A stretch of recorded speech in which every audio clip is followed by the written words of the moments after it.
Et si je te disais que la plupart des gens vivent aujourd'hui dans une défaite silencieuse?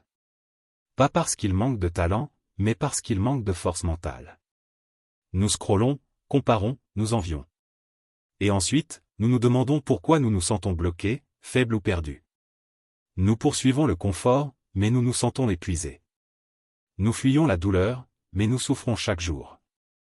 La vérité est dure, le confort nous tue lentement. Alors que la lutte, aussi rude soit-elle, contient la graine du véritable pouvoir. Mais voici le paradoxe, les anciens stoïciens savaient déjà cela, bien avant les smartphones, les réseaux sociaux ou les livres de développement personnel. Marc Aurèle, empereur romain et l'un des plus grands philosophes stoïciens, a dit un jour, « Tu as le pouvoir sur ton esprit, pas sur les événements extérieurs. Comprends cela, et tu trouveras la force. » Ce n'est pas juste une citation. C'est une arme, un état d'esprit, une manière de vivre dans le chaos sans vaciller. Le stoïcisme ne rend pas la vie facile. Il te rend inarrêtable. Dans cette vidéo, nous allons plonger en profondeur dans 8 lois stoïciennes brutales qui vont t'obliger à t'élever mentalement, émotionnellement et spirituellement. Pas de fluff inspirant. Du vrai discours, du vrai changement. Chacune de ces lois est tirée de la vérité brute du stoïcisme, éprouvée dans la Rome antique, et toujours douloureusement pertinente aujourd'hui. Avant de commencer, j'ai besoin que tu fasses quelque chose. Si tu es sérieux à propos de ta croissance, ne te contente pas de regarder ça comme une vidéo de motivation de plus. Ce n'est pas du bruit de fond. C'est ton réveil. Mets un « j'aime » à cette vidéo dès maintenant. Laisse un commentaire pendant qu'on avance, surtout si un point te frappe fort. Partagez-la avec quelqu'un qui en a besoin. Et surtout, ne saute aucune partie, même une seule loi manquée pourrait te coûter de la clarté ou du courage dans un moment qui comptera le plus. Commençons. Numéro 1. Accueille l'inconfort comme un ami. On nous a appris à fuir la douleur. Mais les stoïciens enseignaient l'inverse, cours vers elle, les yeux ouverts. Pense à ton plus grand moment de croissance. Est-ce arrivé quand tu étais confortable, détendu, et que tout était facile? Ou est-il arrivé quand la vie t'a frappé de plein fouet et que tu as dû choisir, te relever ou rester brisé? Marc Aurèle a affronté des guerres, des trahisons, la maladie, et pourtant il a continué à diriger avec calme. Il n'a pas évité l'inconfort. Il l'a invité à le forger. L'obstacle à l'action fait avancer l'action. Ce qui se dresse sur ton chemin devient ton chemin, Marc Aurèle. Ce n'est pas de la poésie. C'est une loi. Chaque obstacle est une chance d'apaiser ta volonté. Chaque attente est un test de patience. Chaque rejet est un maître de résilience. La vie moderne nous dit, évite la douleur.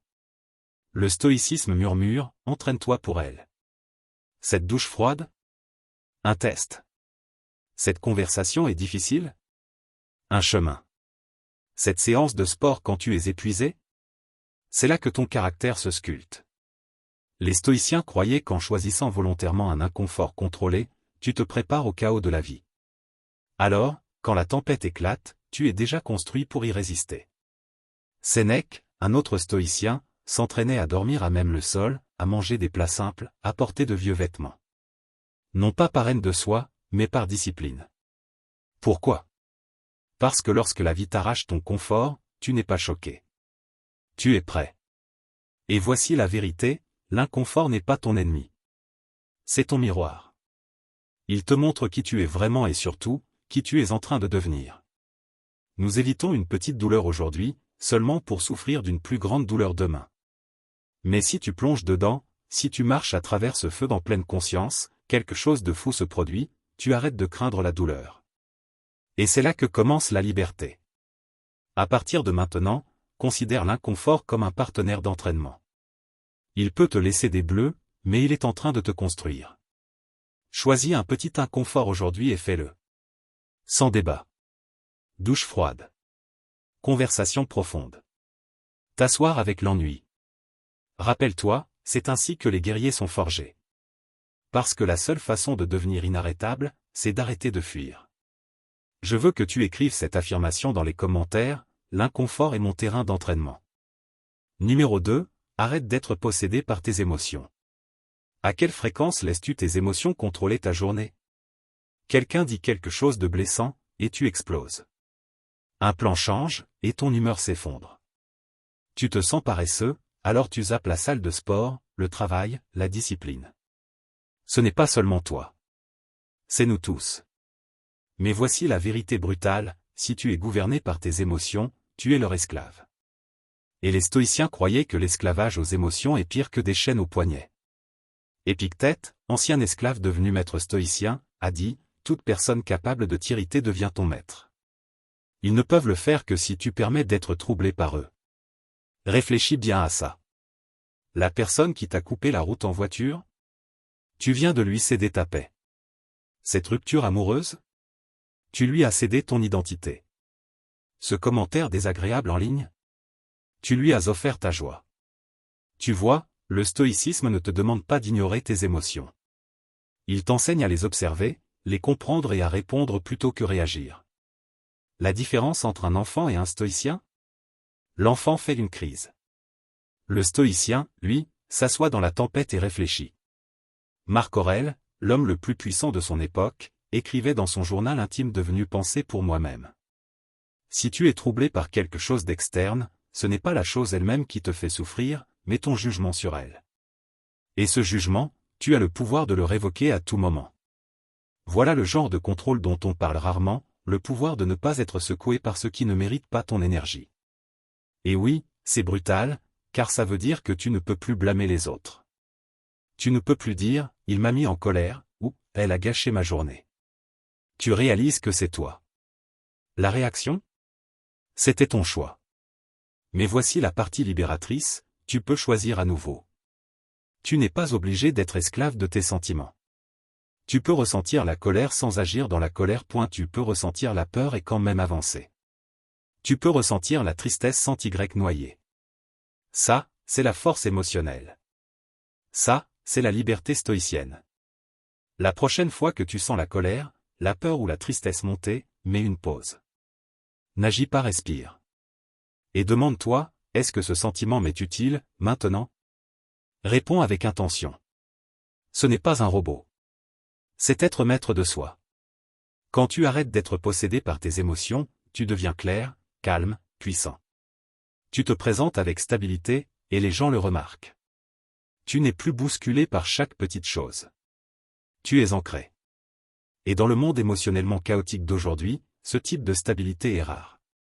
C'est magnétique. C'est inarrêtable. La vraie croissance commence quand tu cesses d'être une marionnette et que tu deviens le maître. Numéro 3, arrête d'attendre la justice. La vie ne te doit rien. L'un des moyens les plus rapides de souffrir est de s'attendre à ce que la vie soit juste. Prends un moment pour laisser ça pénétrer. Tu travailles dur et quelqu'un de plus paresseux obtient la promotion. Tu aimes profondément et il s'éloigne.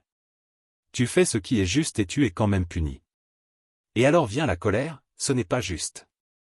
Mais voici la vérité stoïcienne, la justice est un mythe que nous créons, pas une loi de l'univers. Marc Aurèle écrivait, on peut commettre l'injustice en ne faisant rien. Même lui, empereur de Rome, voyait l'injustice tous les jours. Mais au lieu de se plaindre, de blâmer ou de sombrer dans le désespoir, il s'est ancré dans une idée inébranlable, la vie n'est pas faite pour être juste. La vie est faite pour être forte. Les stoïciens n'attendaient jamais que la vie leur soit douce. Ils s'attendaient à la douleur, à la perte, à la trahison, au changement. Et parce qu'ils s'y attendaient, ils étaient prêts. Soyons brutalement honnêtes, la justice est une belle idée, mais elle peut aussi te rendre faible si tu t'y accroches trop. Quand on dit, ce n'est pas juste, ce que l'on veut souvent dire, c'est, je n'aime pas ce que je ressens, et je ne veux pas y faire face. Mais voici la loi stoïcienne, tu ne grandis pas en attendant la justice. Tu grandis en affrontant la réalité et en avançant malgré tout. Regarde autour de toi, de mauvaises choses arrivent à de bonnes personnes. Les personnes malveillantes gagnent parfois. L'effort n'égale pas toujours la récompense. Ce n'est pas du pessimisme. C'est la vie. Et voici ce qui sépare la personne moyenne de l'inarrêtable. La personne moyenne attend la justice. Le stoïcien? Il construit un pouvoir intérieur si fort que rien d'extérieur ne peut le briser. Ça ne veut pas dire que tu deviens froid ou insensible. Ça veut dire que tu cesses d'attendre que le monde te traite bien et que tu commences à te traiter correctement, peu importe comment le monde se comporte. Sénèque disait, parfois, même vivre est un acte de courage, surtout quand la vie semble injuste. Voici ce que tu fais. Au lieu de te plaindre, tu utilises la douleur comme carburant. Tu développes des compétences si fortes qu'elles ne peuvent pas être ignorées. Tu aimes profondément, sans attente. Tu fais face à la trahison et avances avec dignité. L'approche stoïcienne, c'est la responsabilité radicale. Pas parce que tout est toujours de ta faute, mais parce que c'est toujours ton tour de jouer. Tu ne contrôles pas comment la vie te frappe, mais tu contrôles toujours comment tu réagis. Et cette réponse calme, ancrée, digne d'un guerrier, c'est ce qui te rend inarrêtable. La justice n'est pas promise, mais la liberté se gagne, un choix puissant à la fois. Numéro 4, concentre-toi sur ce que tu peux contrôler. Laisse aller le reste. Les stoïciens croyaient que ton pouvoir résidait dans un endroit très précis, à l'intérieur de ton contrôle. Tout ce qui est en dehors, laisse-le partir. Épictète l'a dit simplement. Fais le meilleur usage de ce qui est en ton pouvoir et accepte le reste tel qu'il arrive. Voici le piège dans lequel tombent la plupart des gens. Ils essaient de contrôler les autres. Ils essaient de prédire l'avenir. Ils s'obsèdent sur les résultats. Et ensuite, ils se demandent pourquoi ils se sentent anxieux, impuissants, en colère. Décomposons cela, qu'est-ce qui est vraiment sous ton contrôle? Tes pensées. Tes choix. Tes actions. Tes réactions. Tout le reste, opinion, hasard, incertitude échappe à ton contrôle. Tu ne peux pas contrôler la météo, mais tu peux contrôler comment tu t'habilles. Tu ne peux pas contrôler si les gens t'aiment, mais tu peux contrôler comment tu les traites. Tu ne peux pas contrôler l'économie, mais tu peux contrôler ce que tu apprends, comment tu dépenses, comment tu te prépares. Ce changement de focus est énorme. Il te redonne ton pouvoir, au lieu d'être tiré dans 100 directions par des choses que tu ne peux pas affecter. Tu restes fort, centré sur tes propres actions. Imagine-toi dans une tempête en mer. Le stoïcien ne crie pas contre le vent. Il prend la barre et dirige le navire. C'est ce qui te rend calme quand les autres paniquent, concentré quand les autres se plaignent, discipliné quand les autres dérivent. Ce n'est pas faire semblant que le monde extérieur n'a pas d'importance. C'est décider ce qui mérite ton attention. Étage 90% de ce dont les gens s'inquiètent est complètement hors de leur contrôle. Voici un exercice simple, chaque fois que tu te sens stressé, demande-toi, est-ce que cela est sous mon contrôle? Si oui, agis. Sinon, lâche prise. Simple. Oui. Facile? Non. Puissant? Absolument. Marc Aurèle nous rappelle, tu as le pouvoir sur ton esprit, pas sur les événements extérieurs. Comprends cela, et tu trouveras la force.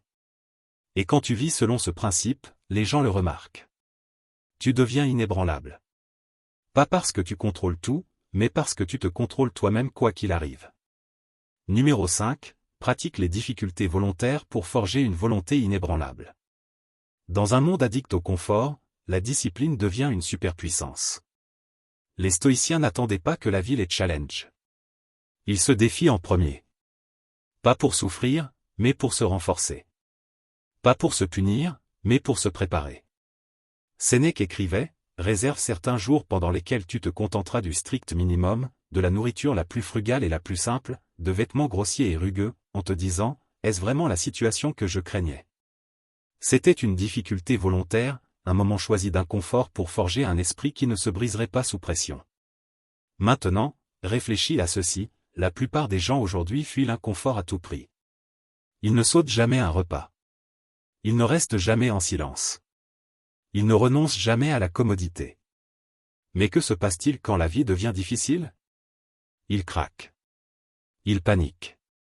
Ils blâment les autres. Le stoïcien, lui, s'est déjà entraîné pour les jours difficiles. Il a déjà pratiqué la faim, la fatigue, le rejet, l'ennui, la lutte. Ça ne le rend pas invincible. Ça le rend adaptable. Tu ne construis pas ta volonté en regardant des vidéos motivantes. Tu la construis en faisant volontairement ce que tu ne veux pas faire. La difficulté volontaire peut se manifester ainsi. Jeûner pendant 24 heures pour te rappeler que tu contrôles tes envies. Prendre une douche froide alors que ton esprit hurle « non ». Dire non à un luxe que tu peux te permettre, juste pour aiguiser ta maîtrise de soi. Te lever tôt pour t'entraîner alors que ton corps réclame le lit.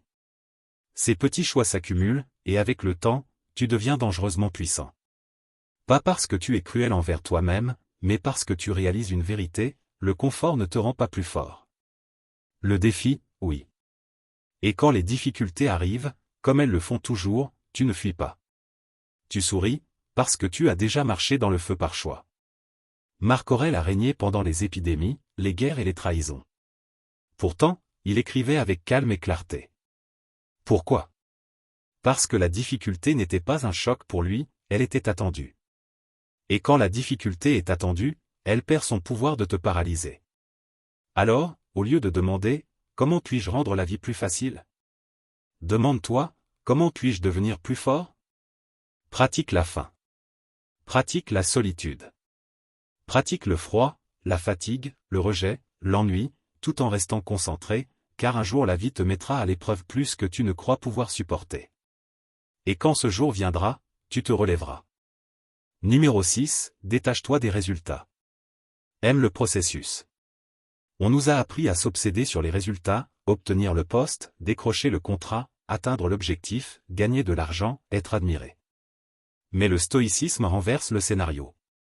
Détache-toi du résultat et maîtrise ton processus. Pourquoi? Parce que le résultat n'est jamais garanti. Mais ton effort est toujours sous ton contrôle. Épictète disait, la liberté est le seul objectif digne dans la vie. Elle s'obtient en ignorant les choses qui échappent à notre contrôle. Quand tu t'accroches au résultat, tu te prépares à souffrir. Tu vas à la salle une semaine, pas de muscles visibles, tu abandonnes. Tu lances un projet, ça échoue, tu te sens inutile. Tu aimes quelqu'un, il ou elle s'en va, tu t'effondres. Mais que se passerait-il si, à la place, tu tombais amoureux du travail lui-même? Le fait de te montrer, d'écrire, de construire, de réfléchir, d'apprendre, de fournir l'effort. C'est ça, le chemin stoïcien. Parce que lorsque tu te concentres sur le processus, tu gagnes toujours, même si le résultat n'est pas celui que tu imaginais. Et voici le paradoxe, ironiquement, quand tu lâches le besoin du résultat, tu commences à accomplir davantage, car tu n'es pas désespéré. Tu n'es pas émotionnel. Tu n'es pas motivé par la validation. Tu es ancré dans l'action. Marc Aurèle écrivait, ne laisse jamais le futur te troubler. Tu feras face à l'avenir avec les mêmes armes de raison qui t'arment aujourd'hui contre le présent. Autrement dit, arrête de s'obséder sur ce qui pourrait arriver. Fais simplement ton travail avec courage, maintenant. Si tu es écrivain, écris non pas pour devenir viral, mais pour aiguiser ton esprit. Si tu es athlète, entraîne-toi non seulement pour gagner, mais pour maîtriser ton corps. Si tu construis quelque chose, construis non pour les applaudissements, mais pour la fierté de l'effort. Le moment où tu relis ta valeur au résultat, tu deviens fragile. Le moment où tu relis ta valeur à la discipline, à l'intention et à la concentration, tu deviens inarrêtable. Voici un changement d'état d'esprit stoïcien, agis comme si le résultat était déjà atteint, et profite simplement de l'exécution, que tu réussisses ou échoues. Bonus, tu as déjà gagné, parce que tu as fait le travail. Numéro 7, accepte la mort. Vis avec urgence et avec un but. La plupart des gens vivent comme s'ils allaient vivre éternellement. Ils perdent du temps, repoussent leurs rêves, restent coincés dans de mauvaises habitudes et de pires relations. Mais les stoïciens méditaient sur la mort, non pas pour être sombres, mais pour se réveiller. Marc Aurèle écrivait, tu pourrais quitter la vie à tout instant. Que cela détermine ce que tu fais, dis et pense. Ce n'est pas la peur. C'est la liberté. C'est la réalisation que la vie est courte et que nous ne choisissons pas quand elle se termine. Chaque moment gaspillé est un moment que nous ne récupérerons jamais. Laisse ça pénétrer. Tu ne peux pas attendre le « un jour ». Tu ne peux plus te dire « je le ferai plus tard ». Tu ne peux pas supposer que demain est garanti. Les stoïciens pratiquaient quelque chose appelé memento mori, souviens-toi que tu vas mourir. Ils ne le disaient pas pour être sombres. Ils le disaient pour rester concentrés, présents et intentionnels. Parce que quand tu réalises vraiment que ton temps est limité, tu arrêtes de le gaspiller. Tu arrêtes de faire défiler les réseaux pendant des heures. Tu arrêtes de te disputer pour des futilités. Tu arrêtes de tolérer la médiocrité. Et tu commences à créer, aimer, avancer. Maintenant, pas plus tard.